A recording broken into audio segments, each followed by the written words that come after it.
אז אנחנו ממשיכים בתפריט הראשי לתת תפריט הוורוד, תפריט AF. ונתחיל בעמודה מספר 1, ההגדרה הראשונה AF Operation. ופה בעצם אנחנו בוחרים איזו מערכת פוקוס אוטומטית תהיה לנו, מערכת פוקוס אוטומטית עוקבת או מערכת פוקוס אוטומטית ננעלת. למדנו על כך בשיעור מערכת הפוקוס, one shot, מערכת פוקוס ננעלת, סרבו, מערכת פוקוס עוקבת. AI פוקוס, מצב אוטומטי שמשלב בין השניים. ההגדרה הבאה נקראת AF Area, וכאן אנחנו בעצם נבחר מאיזה מקום בפריים המצלמה תחפש פוקוס.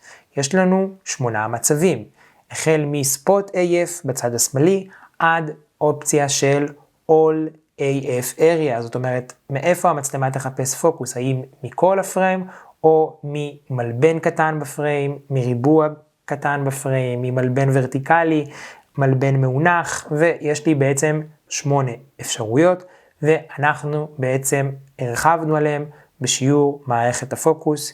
אם אתם לא זוכרים, ממליץ לכם לחזור לשם. ההגדרה הבאה, הגדרה סופר חשובה, והיא נקראת All Area Tracking Servo AF. ופה בעצם יש לי 2 אפשרויות, או on או off, תהיו מרוכזים איתי. ההגדרה הזאת, אם אנחנו מפעילים אותה על on, אזור הפוקוס בעצם יעקוב בכל האזור כדי לעקוב אחרי נושאים ברחבי המסך. זאת אומרת, הפעלתי על on, אני נמצא על סרבו, על מערכת פוקוס עוקבת, המצלמה תעקוב אחרי האובייקט בכל המסך, גם אם הוא יצא לי מה-AF area שהגדרתי עבורו. לעומת זאת, אם אני אקבע את ההגדרה הזאת ואשים אותה על אוף, העקיבה במערכת פוקוס עוקבת תהיה אך ורק באזור פוקוס שהגדרתי לו מלכתחילה. מאוד חשוב, תראו מה יותר עובד לכם ותעבדו ככה.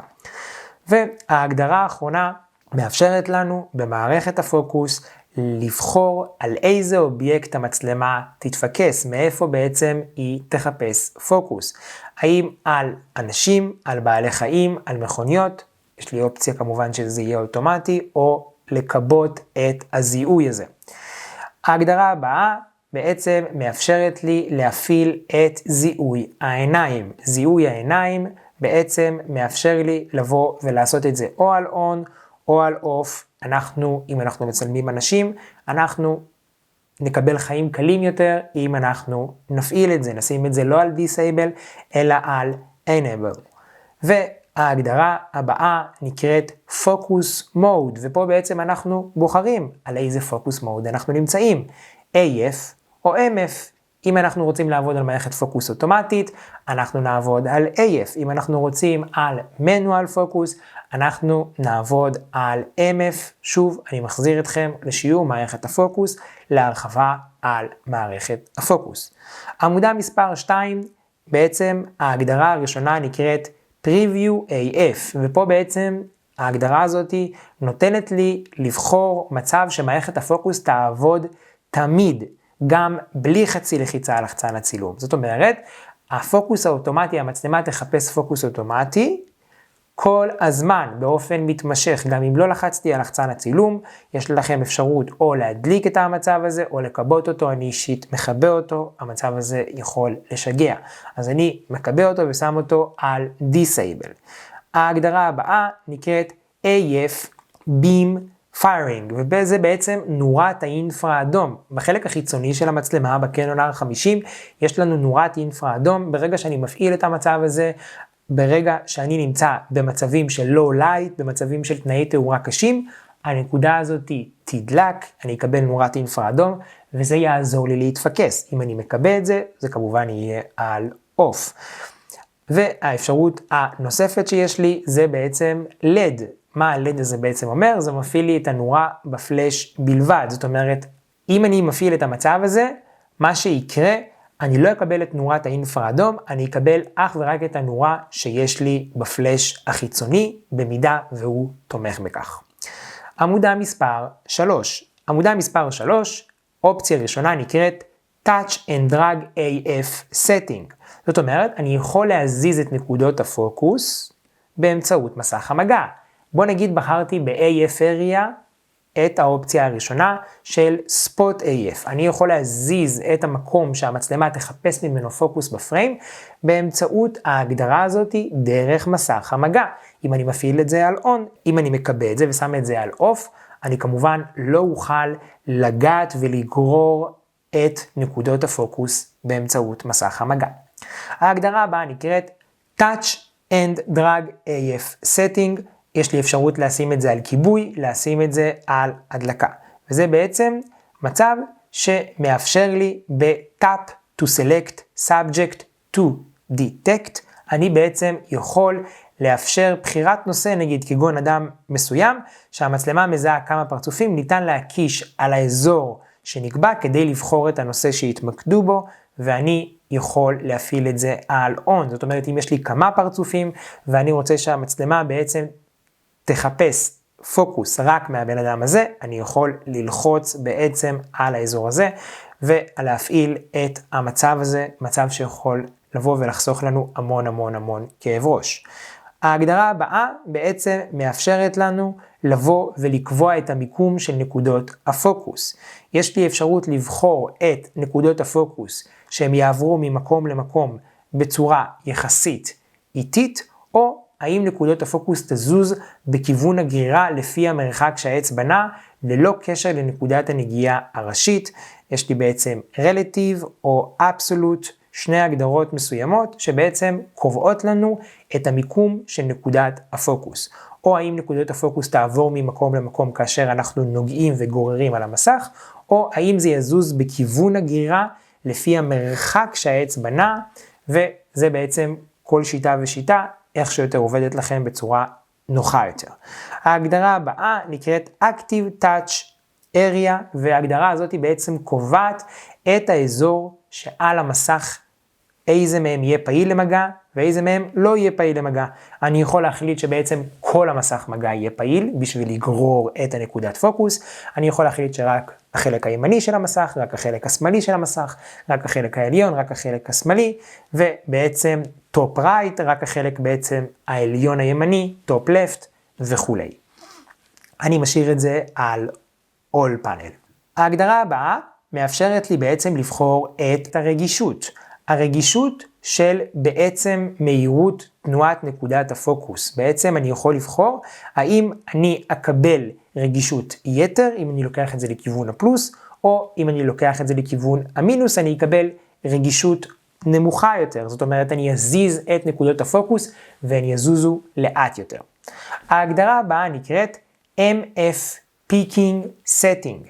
ופה בעצם בהגדרה הזאת אני יכול להדגיש את קווי המתאר של הנושאים כשאני משתמש בפוקוס ידני, להקל עליי במיקוד ידני. זאת אומרת, אם אני בעצם מדליק את המצב הזה ושם אותו על on ולא על off, אני יכול להדגיש את רמת ההדגשה. זאת אומרת, אני יכול לקבוע את רמת הרגישות של קווי המתאר, ואז בעצם כשאני מצלם, אני יכול בעצם לראות איפה המצלמה התפקסה לי. כשאני בעצם מזיז את טבעת הפוקוס שנמצאת על העדשה, אני יכול לראות בעצם שהמצלמה התפקסה על אזור מסוים ולא על אזור אחר.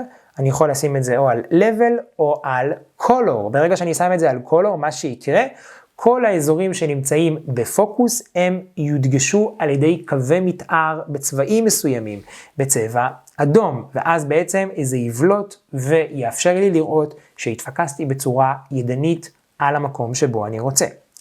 ההגדרה הבאה נקראת Focus Guide, וזאת הגדרה שאני ממליץ לכם להדליק אותה, לשים אותה על on. אם אתם משתמשים בפוקוס ידני, היא עוזרת לנו לבוא ולכוון את הפוקוס הידני בצורה מדויקת יותר. זאת אומרת, אנחנו נקבל שני קווים לבנים, וברגע שהקווים הלבנים האלה יראו שאנחנו בעצם עם טבעת הפוקוס מגיעים לפוקוס, הם יתקרבו ויתקרבו עד שהם יהפכו להיות נקודה אחת ירוקה.